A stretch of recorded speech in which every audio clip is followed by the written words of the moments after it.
Hey, how's it going, guys? So, I'm going to be doing a little bit of a video series, just kind of trying it out, see how it goes. And basically, the idea behind this video series is I'm going to be playing one table of whatever stakes and trying to just pay as much attention to that table as possible and talk through all of my decisions. And it's a little bit of a different feel than the way I normally play. Is I'll usually play 6 to 10 tables at a time, and when you play that many tables, you don't really have time to process what's going on quite as much.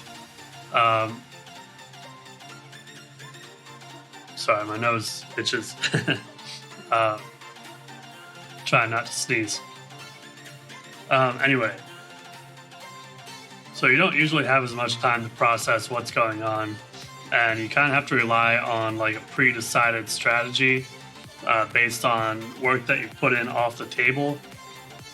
So this might be a little bit of a different feel, and primarily the goal is for me, like this is practice for me,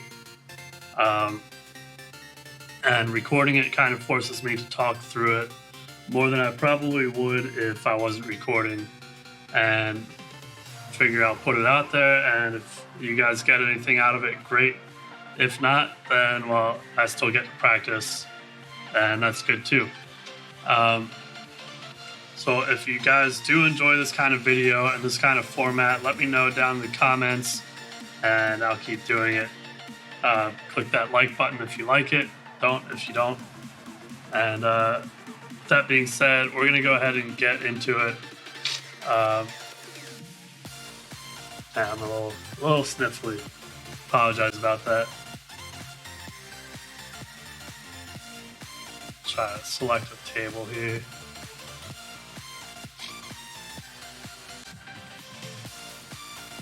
Alright.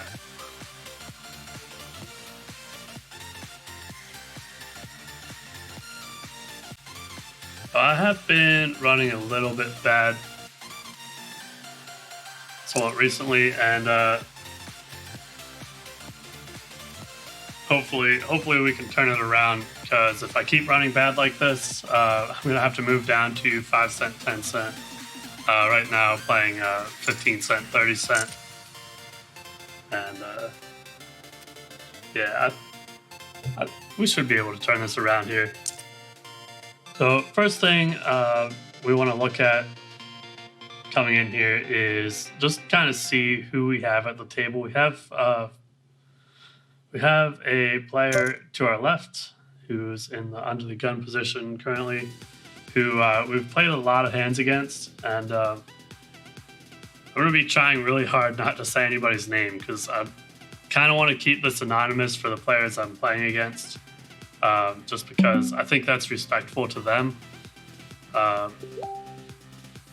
I don't know this player type. I think we have to call here.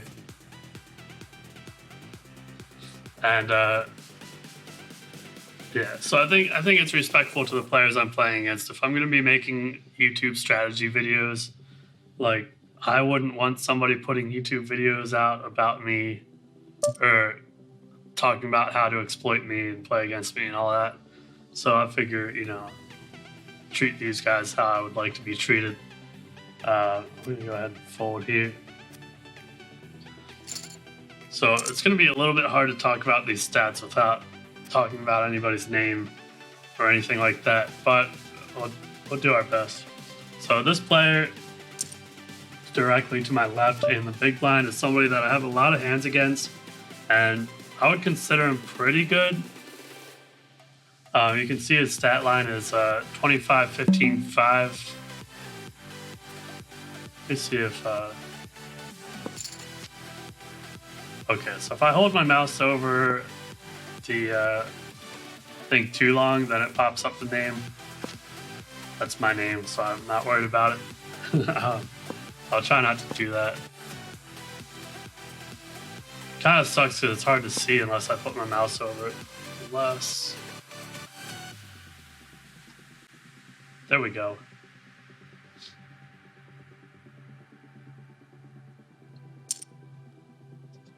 That should be better. So yeah, his stat line is 25, 15, 5, which means like he's on the tighter side, but you know, he's a little bit too passive pre-flop. Go ahead and fold 6-5 offsuit. And then we got this guy up here in who's now under the gun. And he's sitting with 65 big blinds, which is pretty fishy. Like, typically when you see that, you want to label that guy a fish. More than likely, they're going to play the same kind of style as what other fishes in your stakes play. Especially like people who do that, who sit in with half of a stack. Their only method for learning is to emulate the things other players do.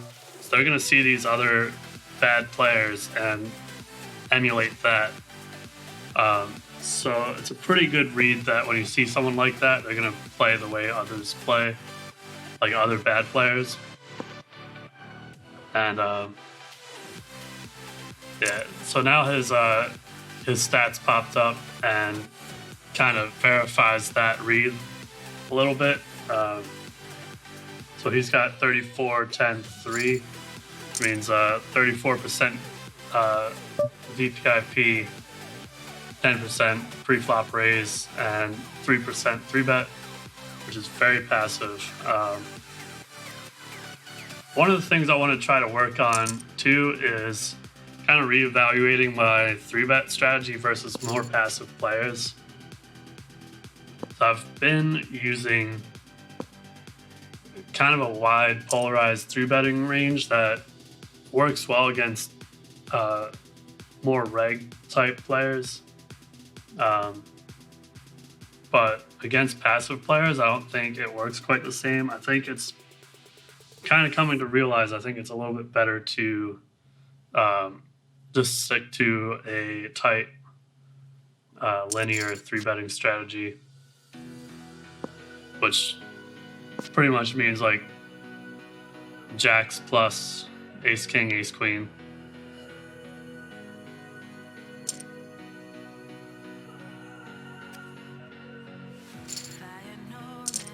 And we've got a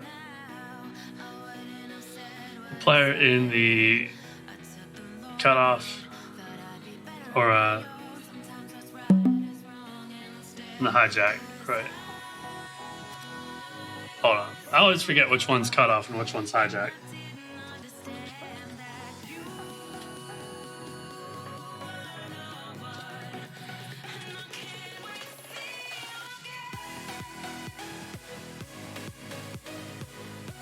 Right, okay, so cutoff and hijack's basically the same when it comes to 6 bets, but yeah, the guy in the cutoff is what I was talking about right before the button. He's got a stat line of 62, 10, and 1, so he's going to be super passive. And basically one of those players that I want to take a very top-heavy 3-betting strategy against. In a situation like this, we have 2 limpers, and when they have a 10% pre-flop raise frequency, they're pretty much unknowingly splitting their range. So pretty much their range after they limp is going to be all just weak hands. And basically we can exploit that by just raising like super wide. Probably close to 60 or 70% of hands in the big blind when it limps to the big blind. And again, in the small blind, we're going to be exploiting that as well, raising pretty big. Typically, I do 3 big blinds, plus 1 for each limper, and then plus another 1 for being out of position. And their range is going to be super weak, so they're going to be folding a lot of the time. So we can take it down pretty often with a small bet. And then once they call that small bet on the flop, then we kind of reevaluate, try to decide what their range looks like. We do pick up the open-ended straight draw, but there are 2 flush draws on the board. We're gonna check here. Hopefully he checks back, and then we can probably bluff the river. But with the spade here and his flop calling range, it's gonna be pretty spade heavy and king heavy, and I don't think he's even folding a king here on the river. If it was not a spade on the river, we could probably bet. But we're just gonna check here because I don't think he's gonna fold very often. He's especially not folding with the ace jack. So that is interesting that he limps ace jack. That's something to be aware of. So his limping range is a little bit stronger than what I had anticipated. So to adjust for that, we'll probably try to bully him off of his limps less often. Stick to like stronger hands to raise against him. Not too much, but just a little bit. This player over here with the purple tag, we can definitely really try to run over with his limps when he limps in. Ace-9 is just on the bottom of our opening range here as an offsuit combo. So there's a big difference in equity between ace-10 offsuit and ace-9 offsuit, just because of the straight possibility. And it's not even that you're really going to make the straight that often, it's that hands with straight blockers make really good bluffs. So having that 10 kind of makes it a good bluff a little bit more often. We're going to go ahead and bet again here. I think we're getting value from flush draws. We're getting value from worst 9x. He does have some jacks in his range. Of course, he doesn't have too many strong jacks, but we're going to bet again, and that should allow us to see a free showdown on the river. So he should check to us because we bet the turn, and now we can just see a showdown. So he does have the jack, which is, yeah. So we did raise pre, so him flatting the ace-jack isn't too surprising. That does tell us that ace-jack offsuit isn't in his 3-betting range. It's kind of standard, you know, you shouldn't expect to see that in somebody's 3-betting range. We go ahead and fold here. Only reason I folded that, like, you could get a little bit tricky and flat that from the small blind sometimes, but only if you have a skill edge over the players you're playing against. But with this player in the big blind, he's a little bit of a better player, so I expect him to be raising more often when I limp and incentivize him to do so by filling the pot with dead money.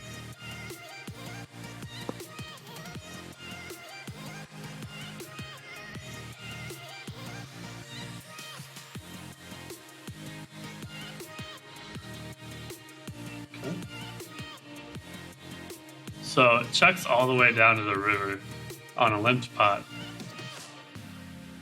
Let me see if fourth time, or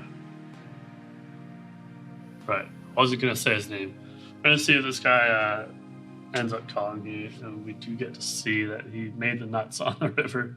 So he didn't bet that at all.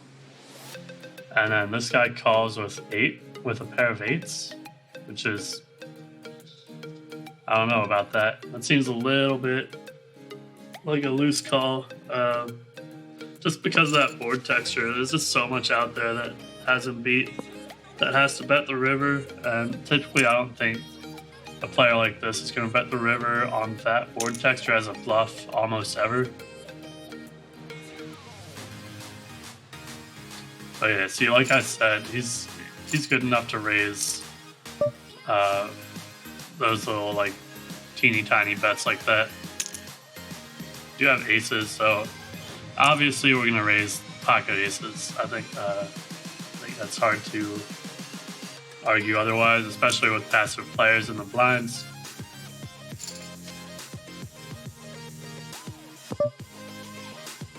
This is kind of an interesting board texture because there are some queens here, but one of the cool things about having 2 queens is that they're going to be less inclined to believe us if we bet large.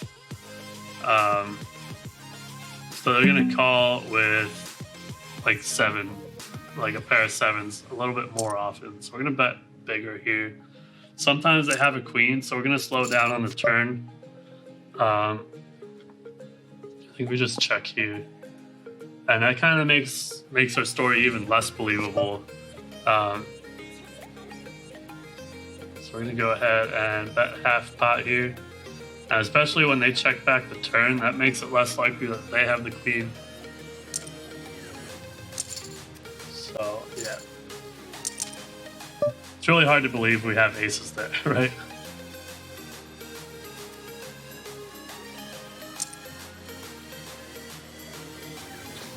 And this guy comes in the chat box talking shit. This guy in the chat box literally is a massive fish. He's always in there with his little LOLs every time somebody loses a hand. But he's not even good enough to understand like what kind of thought processes are going into these hands. So makes it really enjoyable when you stack players like that.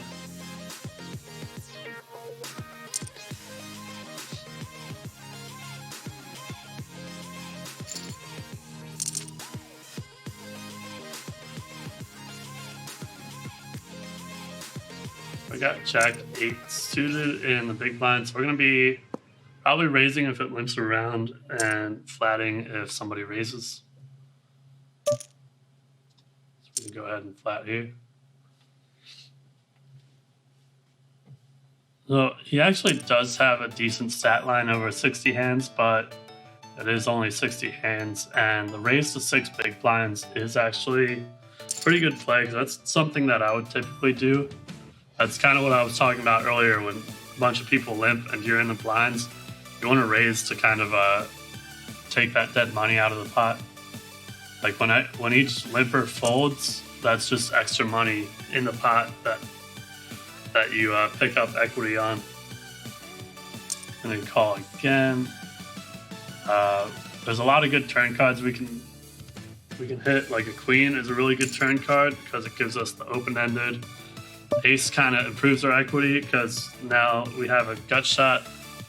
I'd rather have a queen, or especially I'd rather have a club on the turn. We can go ahead and check. Probably actually check raise if he bets. Since it checked through the turn, if the original raiser checks, we would bet. We're going to go ahead and fold though. Just because the board texture is too dominating against our range.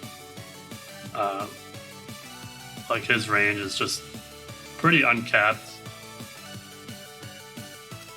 Look, he can definitely have a king here, the way he played it.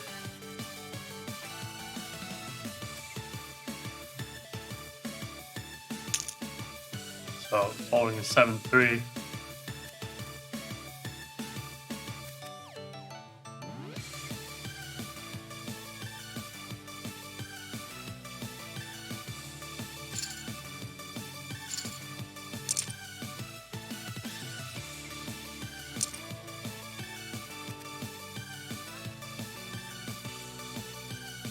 So this guy limps on it again. This is another player that comes in with half of a buy-in.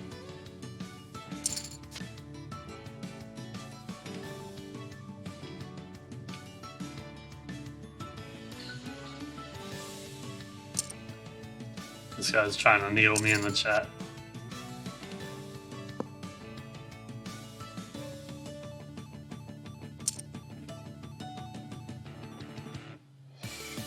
Actually, I know who this guy was. This guy,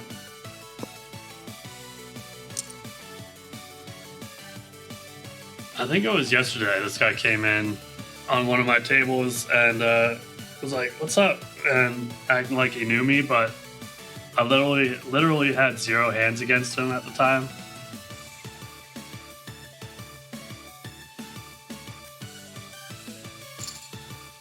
Which is kind of weird. Like, you know me from Twitter or Twitch? I don't know.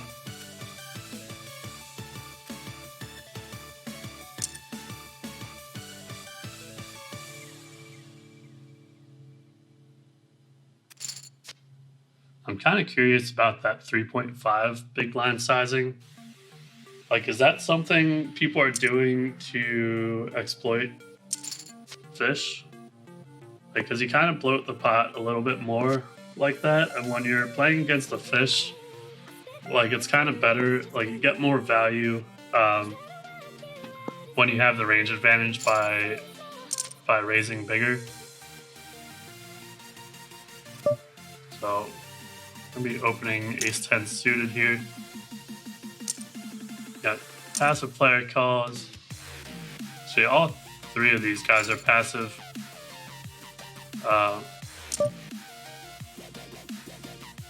And he leads out, which probably means he has a pair here. But it's such a small bet that we can call it and literally just play our hand like a draw, drawing to a better pair.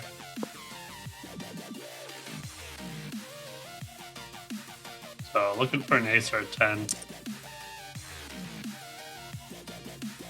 And we'll fold to that big raise. Or that big bet. Again, passive player betting big is a pretty good sign that we're behind.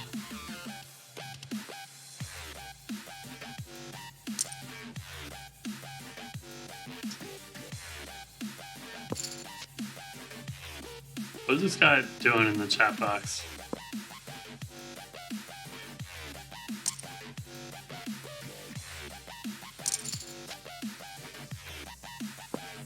Just gonna ignore him for now.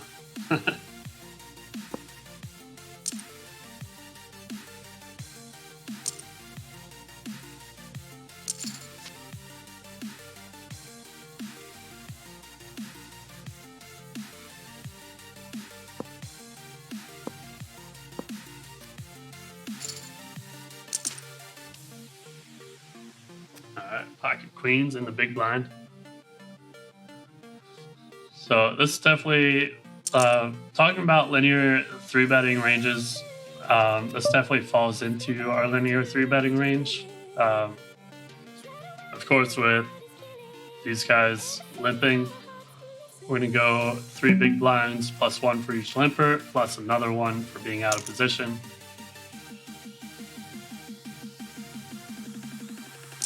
And I know this guy's capable of limping ace-jack. I forget if he was the ace-jack offsuit. I think again.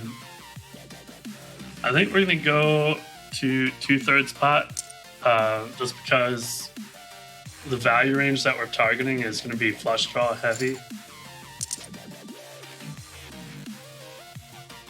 So, of course, if they had a flush draw, they would definitely be calling there. But otherwise, like, we're only looking for value from worse pairs, which there aren't that many of.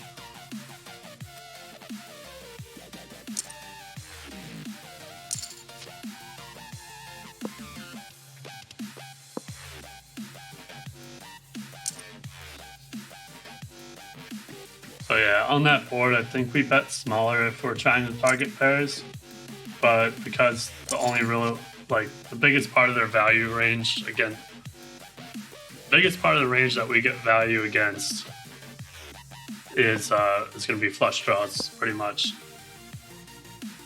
Otherwise, we could check and hopefully they pick up a pair, which we could then get value from, but I think it's better just to try to get value up front on a flop texture like that.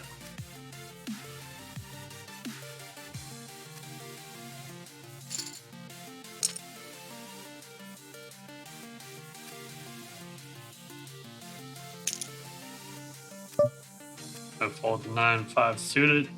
I was kind of thinking about stealing with the 9-5 suited, but once he raises, we just have to get out of the way.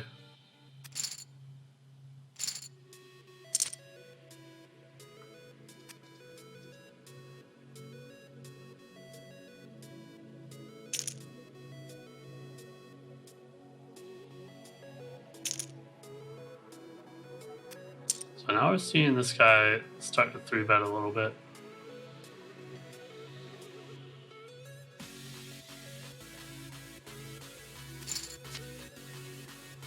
which his 3-bet stat is pretty low. So I'm thinking once he checks the flop, he probably has like pocket queens or pocket kings.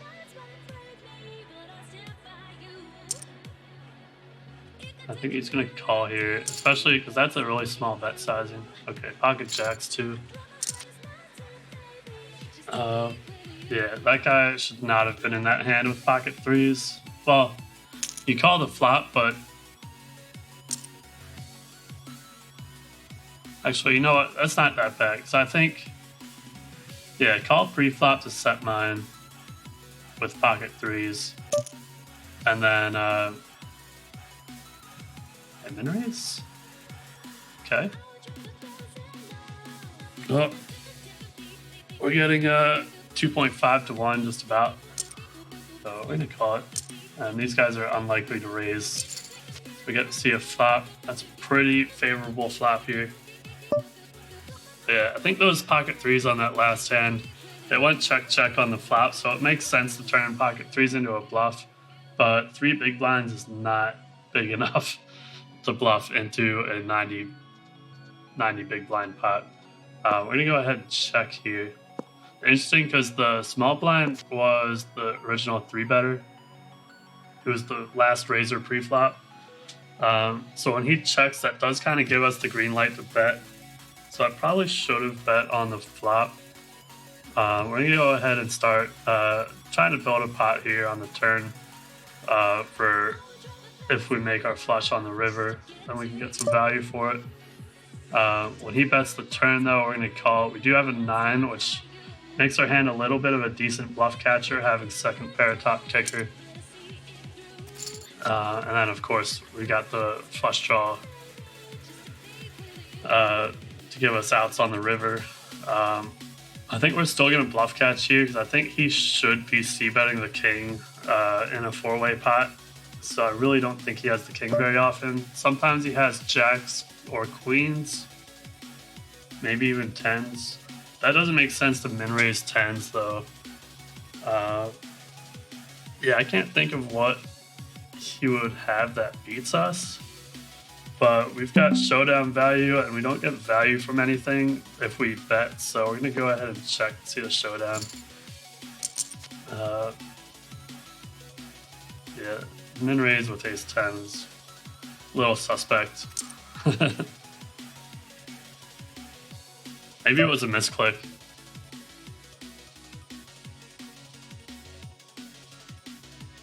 But yeah, we're gonna go ahead and call this last orbit and click that sit out next big blind button. I think we can complete here. Just because it's suited. We'll mess around a little bit for one hand. But I don't think, you know, he's not super likely to raise button. We do flop. Gut shot with backdoor flush draw. This hand would make a pretty decent check raise, just because there aren't too many other straight draws that we can have that check raise. Because like we would have 5-6 would be a straight.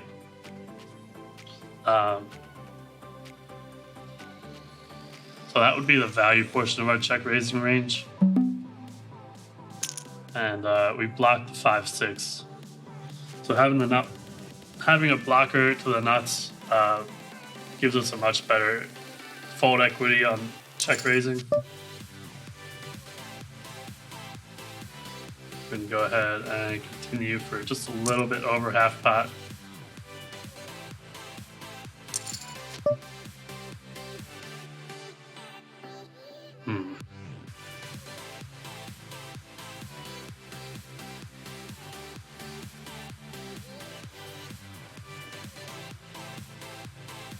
We don't really have any boats in our check raising range. Maybe he's got a 6 and he was chasing a gut shot, but I think he's just gonna have the boat here.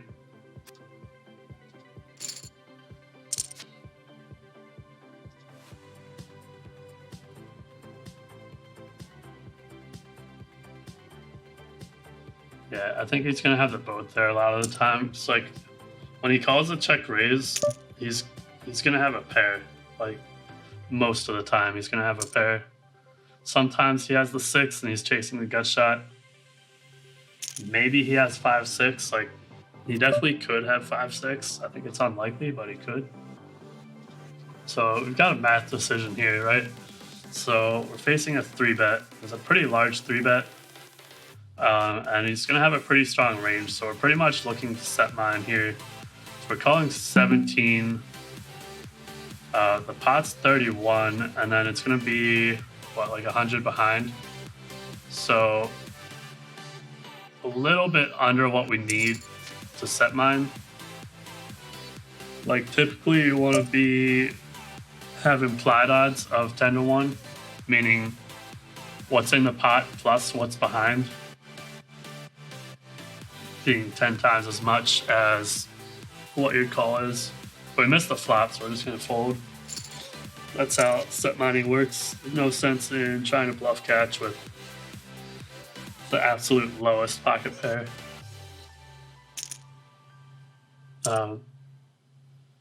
But yeah, typically you want like 10-1 on implied odds, maybe 15-1.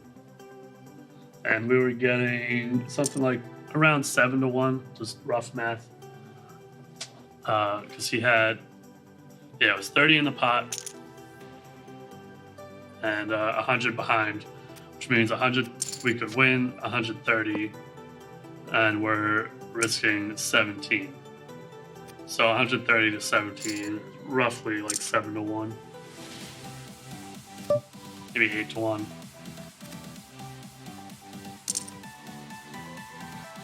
All right, we got one more hand. Let's see if it's a good one. It's probably most likely not.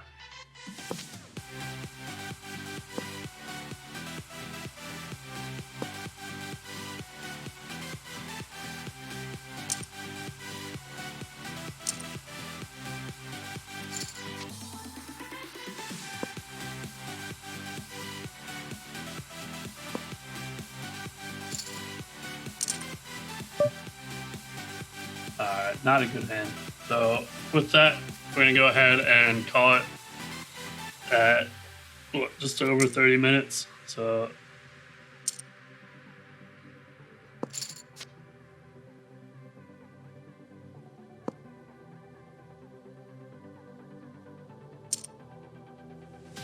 oh,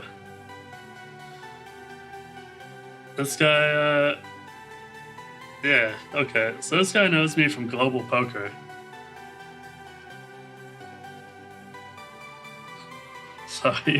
So the one poker trophy I have is from No Limit Crazy Pineapple on Global Poker. And this guy just asked me if I have a trophy from that. So yeah.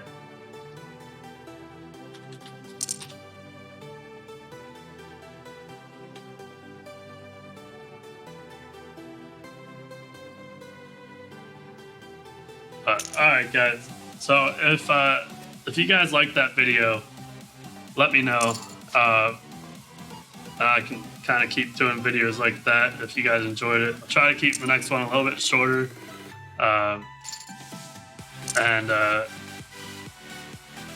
If there's any kind of like topics that I went over that you guys want to know more about, if I said something that you didn't quite know about and you think like it's something I could make a video about to explain, then let me know, and I can consider doing that. With that, guys, I'm out. See you next time.